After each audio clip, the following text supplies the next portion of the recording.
ধন্যবাদ বন্ধুরা, আমি চলে এসেছি মনীষ কিচেনে আবার একটি মাছের রেসিপি নিয়ে।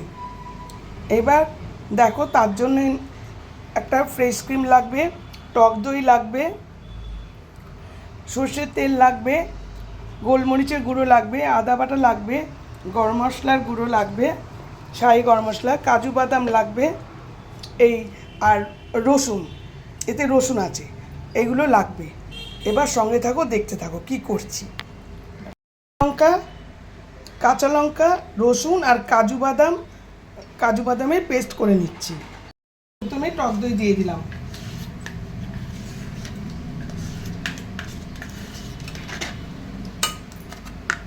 তারপরে ফ্রেশ ক্রিম দিলাম,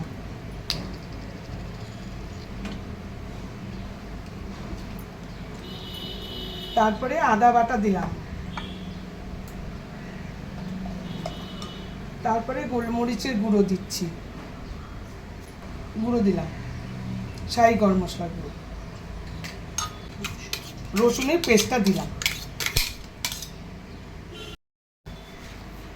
এবার পরিমাণ মতো নুন দিয়ে দিলাম।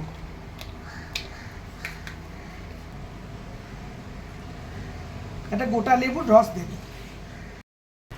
এই যে মাছগুলোকে এর মধ্যে মিশিয়ে দিচ্ছি, পুরো মশলাটার মধ্যে। একটুখানি রেখে দেবো 10 মিনিট মতো। এই যে গ্যাস জ্বালিয়ে দিয়েছি, প্যানে তেল দিয়ে দিয়েছি, তেলটা গরম হোক। তেল গরম হয়ে গেছে, এবার আমি মাছগুলোকে একে একে দেব।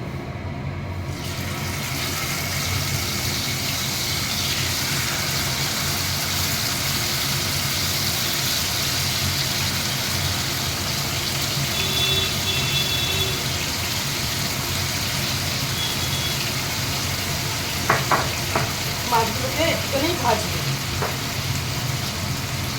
এই যে মাছ ভাজা হয়ে গেছে, এবার আমি আস্তে আস্তে কমিয়ে দিলাম গ্যাসটা। এবার আমি তুলে নেব।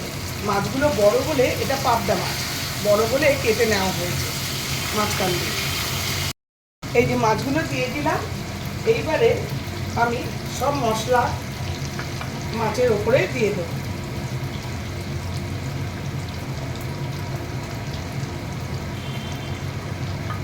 সব মশলাগুলো মাছের ওপরে দিয়ে দিলাম। এইটা এবার আমি একটা ছোটো বার্নারে বসিয়ে দিলাম, আর গ্যাসটা কমিয়ে এবার ঢাকা দিয়ে দেবো। এটা সব থেকে স্মল বার্নার, এই বার্নারে বসিয়ে দিলাম। এবার কমানো আছে, তোমরা অবশ্যই করে দেখবে দারুণ খেতে হবে। এখন এটা হোক, পরবর্তী দেখাচ্ছি। মাছের রান্না একদম ডান। এত সুন্দর হবে, কালারটা দেখেছো কিরকম সুন্দর এসছে। মালাই পাবদা, এটার নাম অ্যাকচুয়ালি এতক্ষণ বলিনি, মালাই পাবদা। ক্রিম টিম দিয়ে করেছি তো, ওই জন্য মালাই পাবদা। খুব সুন্দর, তোমরা অবশ্যই করে দেখবে।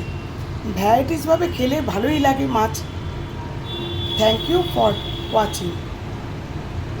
শীঘ্রই আসবো আরেকটি ব্লগ নিয়ে।